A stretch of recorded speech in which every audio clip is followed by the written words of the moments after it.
And we are live. What's up, Hovr folks, fans, super fans? Superfan Anthony isn't here today, actually, but we have aerospace engineer, now Hovr nerd, Mark Berry. Hovr nerd because he is a Hovr fan, but he is also a nerd about these aircrafts and knows a thing or two. So it's fun to have him on here and discuss Hovr because what we want to kind of go over today really is just a little bit of a reaction to the last Brandon Robinson podcast that I had. I didn't really get my reaction and my opinion on how it went, which was great. I was very happy and satisfied with everything. It was very reassuring to say the least. But I wanted to hear what Mark Berry thought of it. He was watching live. General thoughts. What do you want to discuss? How do you feel about it? The interview was fantastic. I think you guys did great. Of course, Brandon, as always, did a really great job just being completely open and honest and willing to talk and explain what Hovr's doing. And your questions were fantastic as well. So um, I think Hovr is really well positioned where they're at. I do have my own opinions about the space, the comparative space between Hovr and Joby and Archer and all the other eVTOL competitors, competing companies out there. And then I think Hovr is in a league of their own. And it's personally, I think what I think is going to happen, if you'll allow me, and this is, just my observation and my opinion, but I think Joby will get certified next year. They're going to go into TIA, here probably in the next month or so. They're going to get certified for all electric, but in the background, they've already proved hybrid. And I think shortly after they do get, within a year or two of just kind of proving out the eVTOL vertiport model, they're then going to probably transition a certification program to a hybrid aircraft and certify that for commercialization. And I think you'll actually see the hybrid model for the next, I would say, 5 years, until battery technology, battery density catches up to what fuel can do. I think you'll actually see there's a much bigger TAM, and a much more growth potential for use cases and to access those use cases if you are in a hybrid mode right now. Of course, and I've spoke about this before, companies, they start going down a certain road, and it's where like you get so far and then you can't really turn back. So Joby and Archer and Eve and all of these companies, Vertical Aerospace, Beta, we're all electric. And I think that's just a really limiting use case at this point. It's a usable use case, and it's going to prove out vertiports. But when you have a hybrid configuration, it just opens up so much more possibilities. And I think Hovr, and so what I think will happen is Joby and Archer will get certified with all electric, but they've already discussed and they've already talked about going to a hybrid model. Anything that's going to be military based is going to be a hybrid model.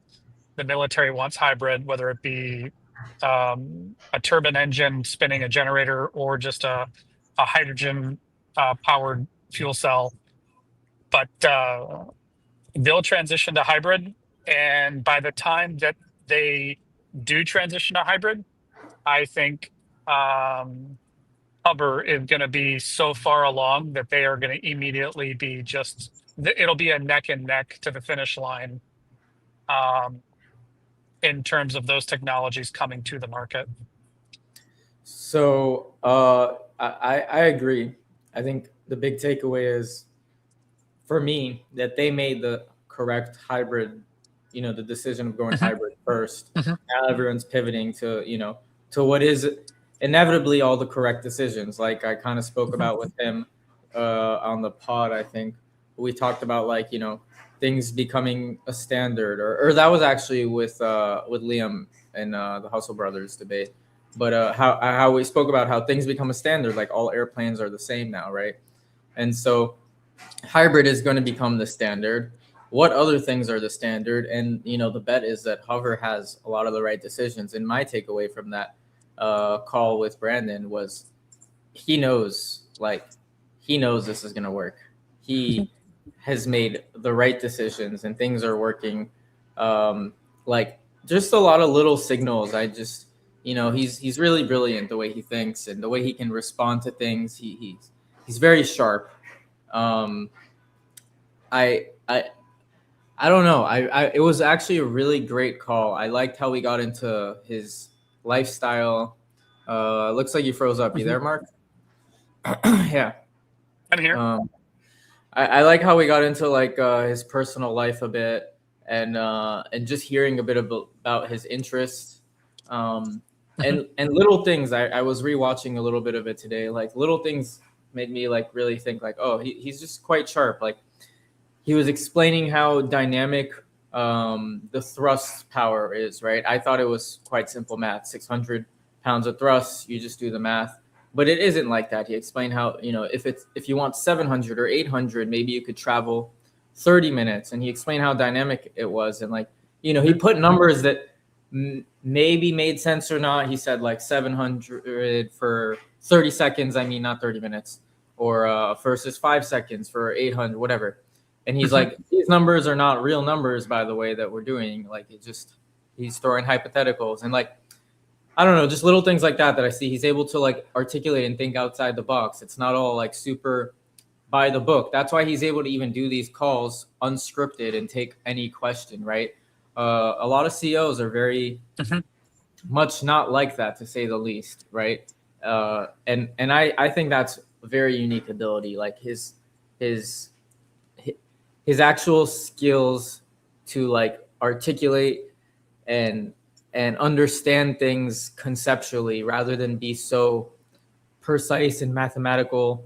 I like the more macro approach to it, and that's how you should be as the guy at the top. Yep.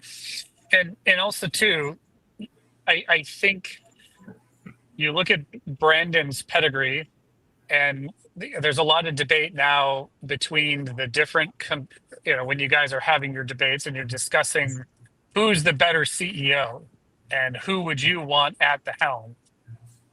And that, I mean, it's a really valid debate. And I think all of the CEOs do bring different positives to their company as being CEOs. But when you're developing a new technology, you're developing a new form of mobility, take like Elon Musk for that example, right? Like electric cars and the development of electric cars. 15 years ago, everyone thought you were crazy. Oh, no, we're not going to have all electric cars. It's just too difficult. But it took, and somebody with a finance background would never have bought into that. You see this all the time in engineering where companies, if finance people are making the decisions, you really have mediocre designs, or you have designs that are just good enough, which can work out well for well-established companies. But companies that are doing emerging tech, you really do have a benefit if you have a CEO that is, and you have a leadership team. I won't even say the CEO, but the leadership team is very highly technical in the engineering field. And Brandon brings that, same as Jobin for Joby. And I don't want to take away from Adam Goldstein. Personally, I agree with some of the other critics of Adam that he pivots a lot. I don't think he's being necessarily forthcoming with his investors, especially if you look at him making statements in quarterly earnings calls and then not delivering. But then again, I mean, I also don't want to take away from maybe what his tactics are, because he's like, well, we may shift into something different, which will still make us profitable. Like Archer tomorrow could get a program of record with Anduril, and next thing you know, they've got a multi-billion-dollar contract, and Adam will look like a hero. I mean, he could, for all intents and purposes, abandon uh, the commercial eVTOL space and just be like, yeah, we're going to abandon that. We have a revenue stream somewhere else. We're killing it. All of our shareholders have been rewarded, and now we're going to do a hybrid, or we're going to do it completely like he could theoretically do that if he's got that in his hat. But on the Yeah, flip kind of side, like Boom, right? Boom was going to build boom, supersonic jets. What are they doing now? They're building an engine, right? that's exactly right. And it's great that you mentioned that. The CEO of Boom has been at it for 10 years. I went and met with them and technically interviewed with them in 2016 out in Centennial, Colorado. And at that time, my impression was, okay, you guys are going to build this prototype and fly this thing. What's your schedule? How long, what's your build schedule? When are you going to get, when is first flight? When is rollout? And they wouldn't answer it. And they wanted to be much more just like almost like engineering philosophical with me. So it just wasn't a good fit. But also, they didn't have all of their technology figured out. And now, and to this day, they don't necessarily have an engine, or no engine manufacturers have come on board. Your traditional Rolls-Royce, Pratt& and Whitney, General Electric, to develop an engine for them for their supersonic transport. And they've said it themselves, okay, we're going to go out on our own and we're going to develop our own engine with, I mean, they're going to develop it with an outside company, but they're going to have really large ownership stake in the development of this engine. Can that be done? Sure. Look at what Elon Musk did, right? With a lot of money, you can do it, but also you need to be hiring some of the best engine designers on the planet to get that done. Same as Elon Musk, like he's going and hiring and really, really challenging the technical limits of of rocket design. And now look at what you have, right? So it can be done. And what Boom is doing is they're pivoting. They're saying we are going to now develop a engine that will produce energy on a very small scale. So like they're going to take that, they're going to start developing engine technology and getting funding to develop that engine technology because there's such a need for power systems. And they're saying, well, we can now have a mobile power unit that can roll in on the back of a flat truck, and we can now start, doing small scale data center powering, or we can scale these things up, but in small cases.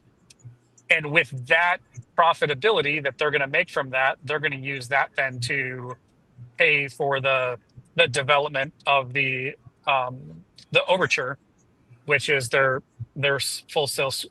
full size supersonic airplane. But they've been at this for 10 years, and I don't want to see Archer in this same situation saying, well, we're gonna pivot to this, and we're gonna pull revenue, and we're gonna do it this way. And there's some things that need to be also, I want to bring up. Like Archer did not buy the Hawthorne Airport. They bought the lease to the Hawthorne Airport. Like they don't own the airport. The city of Hawthorne still owns it. It's What does that mean? still They a, bought the lease. They're leasing it. They mean. What do you they mean are they going bought? to, they have the rights to the lease to the airport. Like they didn't, it's not like they own the land that it sits on. They Mm. bought if you look it up, they bought, airports, you don't get to own the airport. It's not like I can become, a billionaire and then go to the local city airport and say, I want to buy you. The municipality isn't going to sell it to me. They will lease it to me and I can operate it, but also that lease comes with a lot of like, everyone's like, oh, they're going to make all this profitability off this airport. Well, they might. You're you're freezing up a bit. I missed some of that. Did you lose me at? Yeah. Well, like 10 seconds. Do you got me? Yeah. There, Okay. I hear you. Yeah. All right. So my point is they don't own the airport. They own the rights to the airport. And they get to basically operate it. The operating rights, but they've got a lease payment that they got to make to the city of Hawthorne. And exactly how they're going to monetize that, airports don't make cities a lot of money. Typically, they're kind of they're not cash cows for municipalities. They're much more like, it's a civic opportunity for just the community to have one, for businesses to operate and whatnot. So, but then again, I'm kind of bloviating. So part of the facade, basically. It's all part of. Well, I mean, I'm going to give Adam credit. It's it's an opportunity. Yeah. It's right, but I also wouldn't be surprised if they can't develop their VTOL.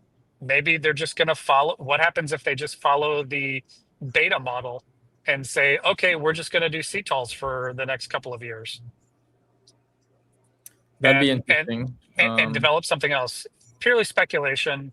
I mean, they keep pivoting, so I wouldn't be surprised. But true. Let me get to some of the comments here. Anthony's actually in the comments here. What's up, Anthony? We got your guy, Big Daddy, Mark Berry. Your daddy is here. Ben, what's up, Ben? Always in the chat. Thanks for joining us. Anthony was saying what you guys think about that Reddit post regarding the antenna communication. That is a good topic we could discuss. And then he says, I think people underestimate how much help they are getting from people, Conso, etc. That's right. I remember seeing yesterday, I think Liam said something like Hovr doesn't have institutional investors. And I was like, oh, I wish I was on there to tell them that's wrong. They do. So yeah, that is probably underestimated. But, that what matters more is like the aircraft and building it and doing all that. So, I mean, I guess institutional investment signals that they're doing the right things, but yeah, they do have that. So that's a good point that people do underestimate that. You want to talk about the antenna communication thing that was posted on the Reddit? Can you read off what the Reddit was, just so everyone can have a reference of what we're talking about? Do you have a way of getting to it, or can you ad-lib what it said? Yeah, maybe I can share a screen and we can kind of read it. It is a bit lengthy. Basically, what he was saying was, I think that that Bombardier is definitely happening. Here, I got it right here. Let me share screen.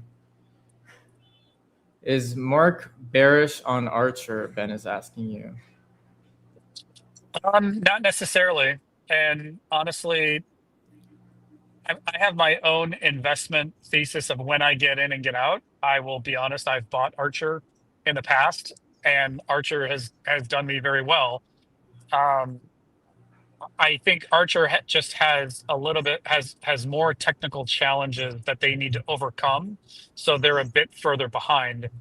And I would like them to be transparent on when they are going to meet their milestones and then meet those milestones. But I'm not necessarily bearish on them with what I just earlier said. If Archer could come out tomorrow and say, we just landed a program of record with Anduril, and then they could announce like what that value would be. It could be a $5 billion program of record, and Archer stock goes through the roof. And then there's going to be people in the community that are going to be like, I told you so. Adam's our guy, and he delivered, and so be it. Right now, I don't own any Archer stock. I'm honestly still, I think I just don't feel comfortable buying into it. But with that said, too, I'll also disclose I own a significant amount of Joby, both Joby straight up and then some of their leveraged ETFs. And I'll be honest, I'm a bit nervous as well. Like Joby's stock is kind of hovering at $14, $15. And I mean, it could go either way. It could drop into the tens, go back down to 8. But on the flip side, Joby has already proven $20. And if they start announcing TIA early next year and the rollout of their commercialization, I think Joby is better positioned from an investment standpoint, of just meeting their deliverables. So and you couple that with how much activity they have with the Air Force and testing that they're doing with the military, their relationship with L3. I I I am bullish the entire industry. Did you lose Okay, me again? a bit, but it's fine. There you go. You're kind of back. All right, I gotta wrap up soon. Let's get to the Reddit post and then these two comments here by Big Daddy. First one we have. Hold on. Can you read this, Mark? Oh, okay, we're losing Mark. Maybe let's get to the Reddit. All right.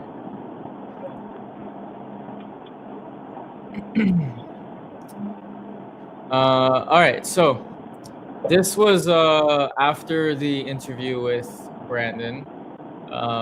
This guy, No Concept, put together some things. And what he basically spoke about, I don't want to just straight up read this, right? But where was it? This was quite funny. I agreed with some. Oh, what's up with the audio? Mark? All right, maybe you should leave and rejoin. I don't know what's up with No, this. I think you There got we me go. now. Okay. Guys, I really apologize about this. This is what happens when you've got a Bluetooth vehicle and it keeps stealing my Bluetooth. So I apologize. It probably won't happen again. I disconnected from my car. All right. So the first thing he talks about. Wait. I thought I read this. Actually, I don't think I quite understand what this is. You can imagine what you could do with like a global series if you put antennas on it. Brandon was talking about antennas regarding. The funny thing is, he did say he's not going to name any names, and immediately he names Bombardier in working with them. What about antennas for spy planes? Okay, so maybe you guys can sort this out and read further yourselves. I don't want to just read on the live here, but I think what he's just getting at is that potential revenue. That's right. He was talking about, I think, the X5 being potential revenue, early revenue as a spy plane. And I guess something with Andrea's designs and the antennas is going to help us get there. I should probably have done further research before I just kind of talk about that. I thought maybe you knew a little about it. Maybe we can talk about that at a later time. I do recall. Did he say on your interview that Andrea is still working on some other government project or some other? You guys were talking about Andrea, and he was of course, he was paying him positive credence, but then he also said Andrea is working on other things as well to kind of give Yeah. you a On a what? military, I think, and that's what he was talking about, that it's on a military version of the plane. And Okay. so civilian air taxis do not need complex aerodynamic fairings for antennas. They use small fins. You only redesign the skin of an aircraft fairings if you are interested in large military sensor arrays. I think that's the big takeaway, that they are doing some military plane with radar. And on it, I do remember Brandon saying that there was something that he's excited that he can't talk about. Mhm. I think so. There was something like that, and that we'll have to wait and see. I mean, that's how the news is always, right? And we Mhm. can't We can't know, but it's exciting that they have things in the pipeline that are obviously, in secret. I think that was his answer to Anthony's question of like, how many things we can't. I don't know, with his percentage question or something, but I'm not gonna get to that. I do have to get going here soon. I just wanted to make this a little half hour quick Okay. live. I want to try and do every day if I can, a little half hour, and just slowly get a little bit more in the vibe of things, and then I'll get better at these live streams and maybe have a sort of agenda because we're kind of just all over the place usually. Mhm. But that's kind of fun too. Big Daddy Buyer says, "What is Mark's price prediction on Hover?" And then he also says, "Mark is driving to my house." That is a statement. It's not even a question. Like, are you driving to? He's just commanding that that's what you're doing. The answer is no, I am not. It wasn't a question. His question was, "What's your price prediction?" Um, I don't want to make a price prediction. I will say that I own a lot of Hover stock, um, and I'm going to hold it for the long haul. I will look at it more of what is what is their current market cap. Let me say this: their market cap right now is what, 60, 70 million. And I always do the thought experiment. If Elon Musk came out today and said, we are going to build a hybrid vertical takeoff and landing aircraft, and he basically presented the Cavorite X7, and they spun off a company and did an IPO, what would the value of that company be if it was basically Elon Musk and not Brandon Robinson saying it? You know what? It would You've be said worth that. it would be worth $500 million to $1.5 billion You know what? because Mark has said. he'll Wait. You've said go ahead. that before to me in private, and now I only get it more than ever because right now talking about SpaceX's IPO that they're about to have that hasn't had a number. Now they have a number. Look how much these other stocks are skyrocketing, right? So you're right. If That's if right. if he does That's right. announce some sort of eVTOL company, even though the eVTOL company has nothing to do with Hover, all of these eVTOL companies will actually explode. And I didn't really understand or believe it. Now when I'm seeing it with the space stuff, it's real. Well, That and again, my point is to say Hubbard never existed and Brandon Robinson never existed, and we never discussed it, and all of a sudden Elon Musk comes out and says, I'm starting a new company that's going to do what Hover is currently doing and where they're at in their design process. What would that company be valued at? Personally, I think Hover right now, their idea is valued at, and people will think I'm crazy, but I'll say it, $500 million. not crazy. So easily $500 million, because it's going to take one investor to step in board and say what a lot of other people already believe. They believe in the product and they believe in the design team that they've put together, and immediately that company will their market cap will get completely validated. I know And some people hearing it probably think it maybe sounds crazy. The reason I think these things are not crazy and people think it's crazy is because they need to put numbers and sense to it. It doesn't need to have much sense when you're talking about potential because this is all about potential. Yes, the aircraft, their facility is not worth anywhere near yeah, $500 million, but it's what the is what it potential of what is the design, worth? Like, how here do you and value that? I know you got to go, but let me give an example of a stock that has exploded in the last 6 months to a year. Rigetti, quantum computing. Like, is Rigetti getting all this revenue? No, it's losing money like crazy.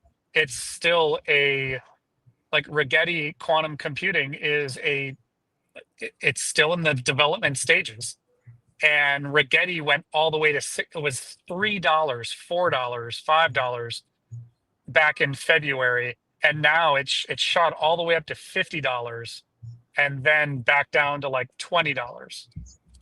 So it's all a function of once the space starts to get recognition, investors are going to flood into the space and they're going to say, who is okay, what makes sense? And Brandon Robinson and Hovr is going to be able to present, yeah, we don't need vertiports. We don't need an electrification infrastructure. We can pretty much do exactly the same as a helicopter does in terms of places to go. And, you know, in the debate, you can debate like, oh, they can only carry so much, or they're only saying, okay, yeah, their max takeoff weight may be, what is it, 1,500 kilos or something. But that's also, remember, this airplane is being designed by people who did military planning. So they may be like, yeah, if you're going to go the full range of what our stated ranges are, then your max takeoff weight is this much, and you can only take this much payload, including fuel. But if we're only going half that distance, okay, we need less fuel, and now we can carry another two bodies. There's like, I very seldom take off in my airplane and have the tanks completely filled full of fuel because I fly more efficient when I have less weight to carry. It's, Yeah, that's what I learned from Brandon. It's all super dynamic. Also, if you're gonna fly maybe a CTOL, right, or even an STOL, right? I'm sure Hovr could fly in a sort of STOL, right? Like they That's have right. the ducted fans while you're actually conventionally flying, kind of like Electra's airplane. I would love to see that. Yep. Right. So how much more cargo, less cargo you can do with that if you're doing less range, more range. I agree with it all. It's all super dynamic. I do have to get going here. All right. Big Daddy, your question I think is a good one for Brandon Robinson. I don't know if Mark could really answer it, but he says, Mark, I'm planning to join the U.S. Air Force. That's awesome, by the way. Dude, thank you for your service. Yeah. When do you think we might actually see one here in the Air Force? I don't know. That's up to Brandon. A Hovr or a Hovr, VTOL? yeah, a Hovr probably. Probably 5 years. Well, there you go. It's good to see you guys. Thanks, you two, Smoke and Gun. When is your tour of Hovr? Is Mark joining? Ooh, I would love for you to join, Mark. I'm gonna have to ask Brandon. I think Brandon wouldn't mind. And yeah, Ben, Mark should be there. We'll make that happen. I'll tell you what, if I'm invited and will be received, which has not been a common theme lately, but we'll leave that up for other stuff. But yeah, if I'm invited and received, I'll pick Matan up in the plane, and we'll do a live stream from the plane as we're headed up there. We'll even stop at Wright-Patterson Air Force to go tour kick-ass airplanes and stuff. That would be awesome. Would love to do that. I would love to do that and would love to stream it. When it's going to happen, I don't have an answer for you yet, but stay tuned. And as always, guys,